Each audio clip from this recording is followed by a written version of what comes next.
Okay, right, so recording. Thank you very much for coming. The reason I'm recording this as well, so then anyone who can't make it can still access this. And then if you want to listen back, then you're more than able to do so afterwards. The reason I've put this on today is for a couple of reasons. One, I get asked a lot of questions about the Kent Test transition to secondary school. That I feel it's important that you're given as much information as possible to support you, the family, children through that transition from primary to secondary. But also because I see some of the common mistakes that families might make, which then impact, and then when school offer date comes out, it's all a big panic afterwards. And so I want to kind of give you as much information as possible. Some of this, I'm sure a lot of you would have probably done your own research on, and that you've got a lot of information already. So a lot of this hopefully will be information that is already known to you, but there might be some bits on there as well. So I'm going to go through the Kent Test, which some of you may have or may be planning on entering your children for. I'll go through that, but then I also want to talk about the transition from primary to secondary as well, which is going to be relevant to everyone, whether you take children take the Kent Test or not. I'm going to have some key dates on here. You don't need to worry about making notes. I will send out the PowerPoint. I will send out the recording as well. So all of those key dates will be on there for you as well. If you've got any questions, please feel free to ask them. If afterwards you go home and think, oh, I wish I'd asked that, please just drop me an email, come in, grab me, and I'll answer as best as I can. I don't live in the area.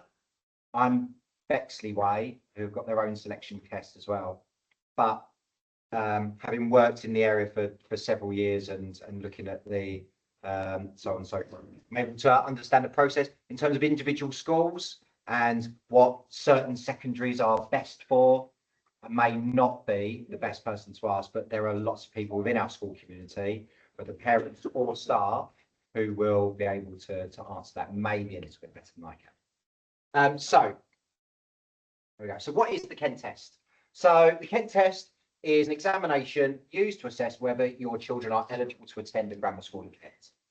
I understand the perception that it's a pass or fail. It's not a pass or fail, but I can understand how that perception is there.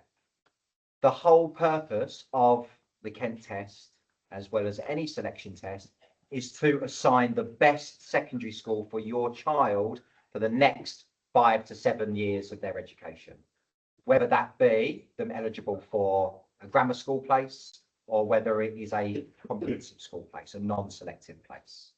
It is finding the best place for them. So it's taken by children in year 6 who wish to apply for that place there. Now, to register your child for it, the reason I'm doing this now is because the period to register is about to begin. So if you would like to register your child to take part in the Kent Test, and people have different reasons why they want them to do it. Being in test conditions is good practice for them, boost their confidence, or maybe even because they want a grammar school place for their child. There's lots of different reasons. But what you need to do is you need to complete the online registration form on the KCC website. Link to the page will be found there. As I said, I'm going to share this PowerPoint with everyone so you can just click through and it'll take you straight to the page you need to. Registration will open on the 1st of June and it closes on the 1st of July. If you do not apply in time, there are no ifs, buts, maybes or exceptions. Your child's just not registered. All right, so there is no leeway there. So please, those are your key dates. So before you register, things to consider is this test is only valid for Kent grammar schools. Medway has its own test. Bexley has its own test. Bromley has its own test, if you wanted to go as far as that. And being grammar assessed in the Kent Test does not guarantee your child a place at a grammar school. And so I think that's really important to know. Just because children pass doesn't mean It's a head teacher going doesn't mean that they will automatically get a place. So it depends on the number of places available. It works on a bell curve. So with the lowest number here, and then we have the median point of scores that children get, and then the higher end there. So it's a case of just making sure that when you do come to apply for grammar schools, if children are deemed as selective, make sure that you're thinking appropriately about what the best school is, think about catchment areas and so forth. Many children do find the test difficult. They provide for about the top 25% of the ability range. If you are unsure whether you feel that your child is suitable to take part in the Kent test because you are thinking that a grammar school place is a place for them, then please talk to either myself, talk to Miss Shepherd, or your class teacher, child's class teacher at the moment, and they'll be able to give you more of an understanding as to where children are at the moment. I think it's important going back to this point here about being grammar assessed does not guarantee your child a place at the Kent Grammar School. Make sure you know where the grammar schools are in the local area, what the admission criteria is for the school that you're interested in. There is here, and I've linked it here, the admissions criteria for the schools in Kent County Council and the local area, but there are certain schools that have their own specific admissions criteria. For example, faith schools will have their own admission criteria. So Catholic schools, you'll have to be a practicing Catholic, otherwise you won't be able to be selected for them. And then there are admissions criteria here. Generally, the admissions criteria goes through the priorities it goes for. So if you are a looked after child, for example, then you would be a higher priority. Siblings in some schools do factor into that. And then there are other different selection criteria here, which I could go through, but the best thing to do would just be to look on the links there, and it'll be able to go through all of that for each school that you're looking for. But also just know where those schools are as well is important. A few people have already emailed me about access arrangements for SEND children, and so I have that in a folder ready to access and to implement.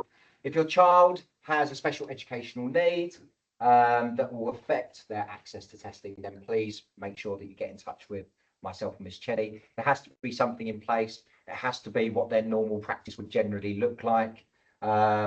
And then we will make sure that necessary access arrangements are in place, whether that be 25% extra time, whether it is in a room independently away from everyone else, to make sure that there's no distraction there, all those things. But it will be based on what our provision maps, what our evidence tells us, and what if there's a diagnosis in place, then we will be able to support that. And then after the 1st of July, as with the cut-off for you to apply your child for the Kent test, I won't be able to accept any requests for support after that. So please get them through to us as soon as We can do that now, can we? Yes, you can do that. Yeah, if that comes through to us, we know we can. As I said, it's sitting in a folder waiting to do something, but I can't do anything until the 1st of June. The online registration forms ask you to confirm that you have discussed a request for access arrangements with us as well. So you just need to make sure that you're ticking the right box. And if you'd like more information about that, then email kentadmissions@kent.gov.uk. They have got all the extra information. So if you've got questions about the Kent test at all, then they are the way. And if I'm not able to answer it, then they certainly will be able to. So the test paper itself, it's taking place on Thursday, the 10th of September. It's going to be taking place at SIL in school as well. And the test questions will be multiple choice with a separate answer sheet. So they're marked by a computer. We will go through with children how to do that, but you can do that at home as well, which I'll talk to you about how you can do that in a second. The first test is an English and maths paper together and takes 1 hour. Each section involves a 5-minute practice. So we go through together practicing the types of questions, how to answer them. And then the English section also involves a comprehension exercise. And there are some additional questions to test their literacy skills as well. For those of you who are thinking of entering your child for the Kent test, I'm sure you've seen the types of questions from the English that children will get asked. The second test, so we'll have a break in between. The second test is a reasoning paper. It takes about an hour. And that's where we practice verbal reasoning, non-verbal reasoning, and then the non-verbal reasoning itself is split into shorter sections. I'm sure, again, those of you that are thinking of entering a child have seen the questions where you're manipulating shape and so forth and code breaking. But that's all broken down into sections. There's practice sections for each one, and then a series of questions, and we go through like that. And then at the end, there is a writing exercise. It's not marked, but it is used if there is an appeal.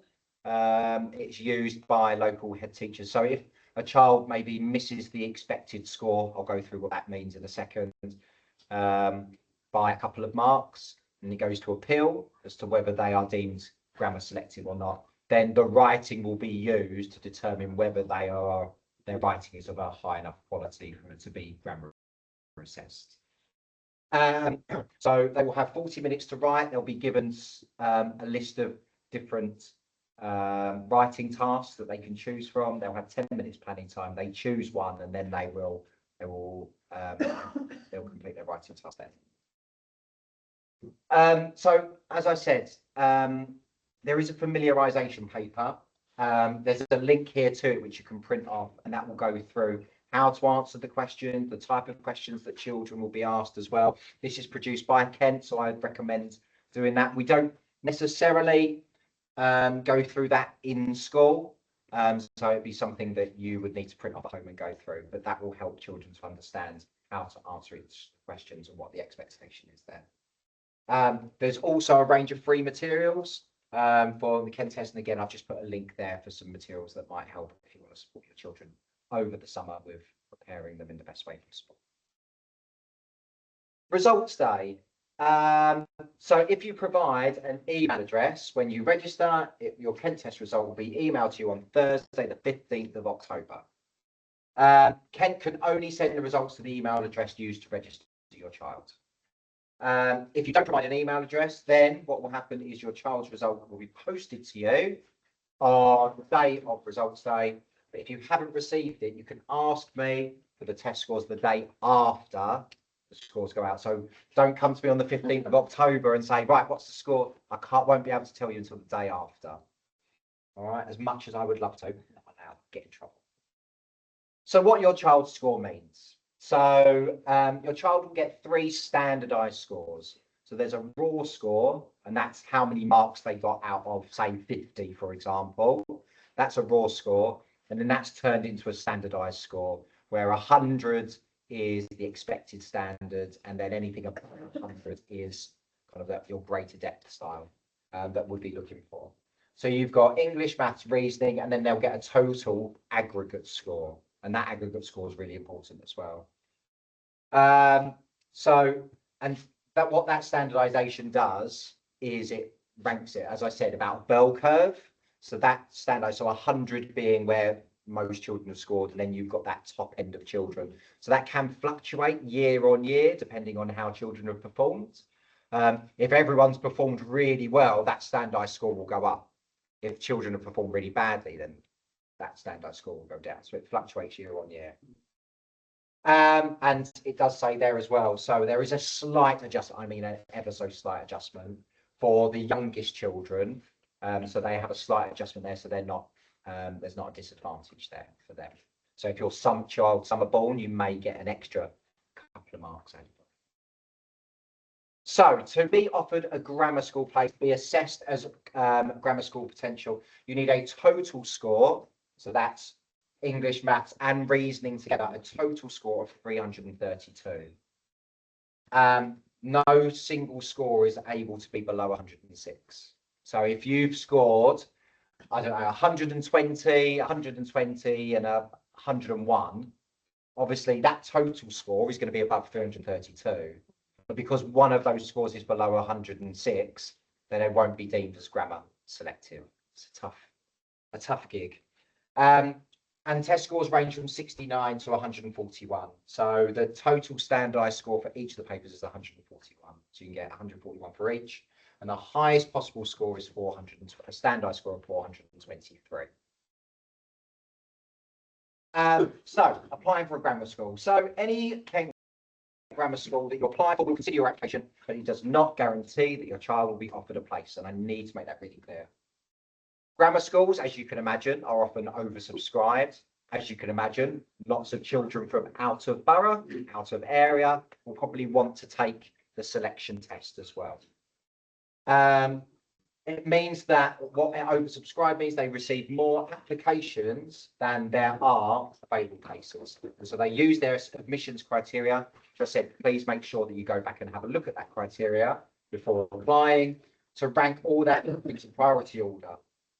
At this time of the year, and I'll talk about when National Offer Day is, at this time of year in May, there is so much fluctuation. You could be 100th on the waiting list one day and then offered a place the next day. There's so much movement. But we will talk about that in a minute. It's, as I said, it's important to read that admissions criteria for the schools. And I've just put there the admissions criteria and the specific admissions criteria for certain schools as well, who have their own specific ideas. A Kent Grammar School can only consider your child for a place if they have it named on your application. Please, I'm begging you now to make your lives easier. Please do not, when it comes to registering your child for a secondary school place, please do not just put one school down. I know you may have one school in mind. You may be grammar selective and you just want Wild, for example. But just because you put one school down doesn't mean that Kent are going to go and say, well, they've only put one school down, so we might as well give it to them. It doesn't work like that. In fact, sometimes it can work the opposite. So please put a range of schools down. Okay. And if you are deemed as grammar selective, put a range of grammar or selective and non-selective schools down as well. Okay. How it will work, I'm sure I'll put it down here. So if your grammar is not offered a place at the school, you will be able to appeal it. And there is an independent appeal panel taking place at the moment. So all those appeals are happening this week. I think the first round of appeals happened a couple of weeks ago. So they're happening around now. And you will be able to join schools waiting list. So for example, if you have a choice of 6 schools and you put 6 schools down, if you're offered the third on your list, you automatically go on the waiting list for the 2 schools above, automatically. However, if you've only put 1 school down and you're not given it, you're not on anyone's waiting list. So I implore you, please put down a range of different schools. Because otherwise what we found is that we've got some children who have had 1 school put down on their list, and then the school they're actually offered, it's not that one, it's a school in Tunbridge, miles away, don't qualify for free transport, and parents have got to try and get them all the way there. And so I implore you to make your lives easier at that point. Please just make sure that you put many schools down. It's really important as well, and I'm sure this will come up in a second. When you are offered a place for your child, whatever the school is, even if it is not your first choice, even if it's not the choice that you want for your child, please just accept it. I know it seems strange, but just accept that place. Because what could happen if you do not accept that place, your child might not have a school at all. And then come September, your child becomes a child missing education. And that's not what we want for anyone. So please, even if it is not the school that you want, even if it is like the worst possible choice for you, your family, situation, school, please just accept the place. You can appeal, you'll go onto waiting lists. And as I said, there is so much fluctuation. You could be 100th on the waiting list one day, top of the waiting list, and given an offer the next day. I've seen it happen already, where a parent's come to me and said, we're 105th on the waiting list.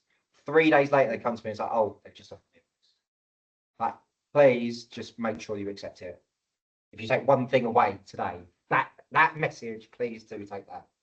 So, key dates for us. So, the Kent test registration opens on the 1st of June. The registration closes on the 1st of July. The Kent test is on Thursday, the 10th of September. And then for those who are coming out of area, they will be taking place on the weekend. So you don't need to worry about that. Results day is on the 15th of October. The application deadline is the 31st of October. So from, it's not long, I know, but from the time your results come in to when the application deadline is due. You've got a space of 2 weeks. My advice for this, if you are not thinking that a grammar or a selected place is most appropriate for your child and you're not waiting on the results, just go into the open days, because the open days happen before this anyway, a lot of them. Put down your order, go and have the open days, fill in and be ready to submit your application. If you are waiting on those results, if you're thinking that your child might be deemed as grammar school potential and receive a selected place, fill in this, put down what you want, but then just leave it saved and wait to submit it afterwards. So just be pre-prepared, I would say. And then there will be times within that 2 weeks for you to maybe go and see some of those grammar schools. Go and see them before then as well. So then you've got that in your mind as to what could work as well. So be pre-prepared, but yeah, it's only a 2-week window. And then National School Offer Day, where places will be given to children for the secondary education, will be issued on the 1st of March 2027. If you've got any questions, come and see myself, Miss Chetty, Miss Shepherd would be a good person to talk to. But have I got any questions now? Moment.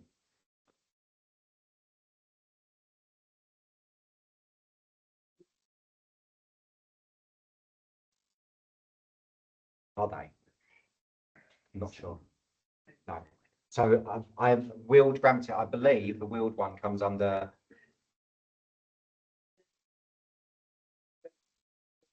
Oh, I don't know about that. Sorry, let me do some research and I'll get back to you. I didn't know about that.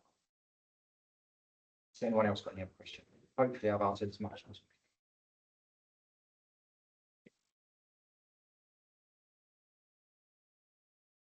Yes.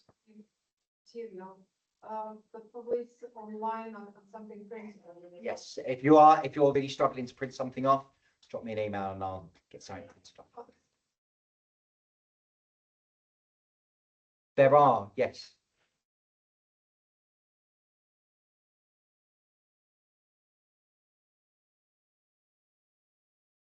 No, well, there aren't specific ones for Kent. My advice to you, if you want to go to Waterstones, WH Smith, whatever it's called now, or Amazon, get the bond papers. They're always the best ones, I think, to go for. So bonds. So they're the ones that normally I would suggest as being the best ones that will cater for this Kent test. Anyone else got any questions? Sorry.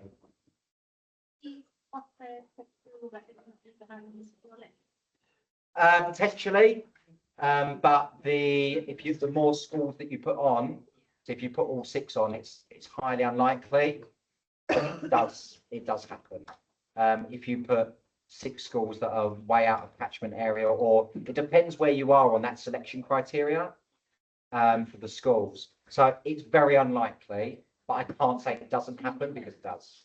So my advice would be fill in your 6 schools, and then the likelihood is I'm talking about 98% chance you'll get one of those. If you struggle because I don't understand most of it, I can come to you. Yeah. So as a school, so ethically, morally, we're not allowed to teach. See, we've got our reasoning club, which does help, and Miss Gumley is great, but we don't necessarily teach within our curriculum. No, but I'm not saying that this will help you. Yeah. Oh, of course. Oh, what with the whole process? Oh, yes, of course. Sorry. So with the process, if after today, going forward from now until May next year, if you've got any questions or you need support with anything, just come and see us. I'll be glad to help and support in any way that we can to make sure that this is a smooth process for you, your children, and your family as well. And you've also got a community around you with other year 5 parents, soon to be year 6 parents, will be going through the same process and will probably have the same questions as you. Fantastic. Right. Thank you very much for coming. I hope this is useful. I will send this over via an email through Arbor, and I will send the video recording as well. Right. Cool. Thank you very much. Thanks, guys. Oh, 1 second.